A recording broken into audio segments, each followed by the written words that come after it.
Yang terakhir, yang ke-20, berapa baik kita mengenal diri kita. Artinya, kita tidak munafik. Selain mengenal Kristus, kita harus mengenal diri kita sendiri. 1 Korintus 13 ayat 12. Karena sekarang kita melihat di dalam cermin satu gambaran yang samar-samar. Tapi nanti kita akan melihat muka dengan muka. Sekarang kita hanya mengenal dengan tidak sempurna. Tapi nanti kita akan mengenal dengan sempurna seperti kita sendiri dikenal. Saudaraku, kita perlu mengakui kekurangan kita. Kita perlu disadarkan bahwasanya ada hal-hal di mana kita perlu bertobat dan berubah. Kebebasan tidak akan terjadi sebelum kita sadar kita butuh bertobat. Kita harus bisa melihat apa yang Tuhan lihat dalam kita dan kita akui dengan jujur, ya Tuhan, memang aku masih marah, memang aku masih ini, masih itu. Biarlah ujian-ujian waktu yang berlalu ataupun tekanan kehidupan bukan mengeraskan hati kita, tapi melembutkan hati kita. Menyiapkan kita untuk mampu mendengar, mampu melihat apa yang selama ini kita tidak bersedia dengar, tidak bersedia lihat, tidak bersedia kita terima. Tapi sekarang kita mau bersedia diubahkan oleh terang Tuhan.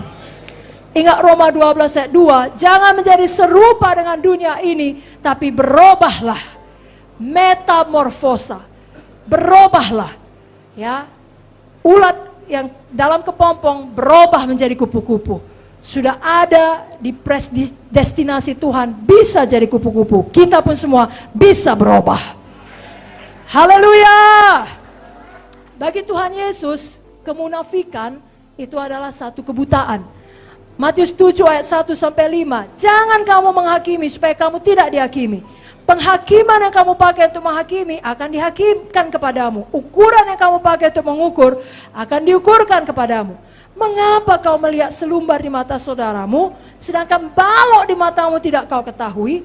Bagaimana kau dapat berkata kepada saudaramu, biar aku mengeluarkan selumbar itu dari matamu, padahal ada balok dalam matamu? Hai orang munafik, keluarkanlah dahulu balok dari matamu, kau akan melihat dengan jelas untuk mengeluarkan selumbar itu dari mata saudaramu.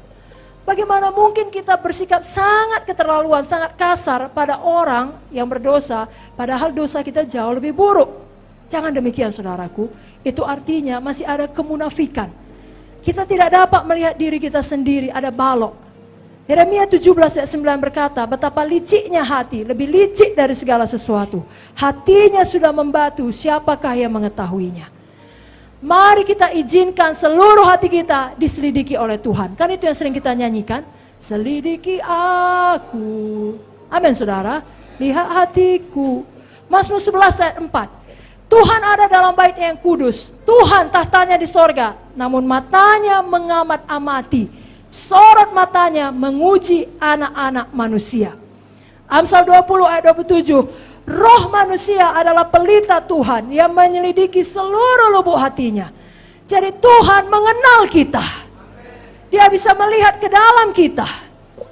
Dan kita bisa dibebaskan, tetapi kita harus bersedia ditegur Tuhan. Wahyu 3 ayat 19, barang siapa kukasihi, ia kutegur dan kuhajar. Relakalah hatimu dan bertobatlah. Jadi kalau masih ada yang mau menegur kita, Tuhan memakai hamba-hambanya, bersyukur kita dikasihi. Haleluya.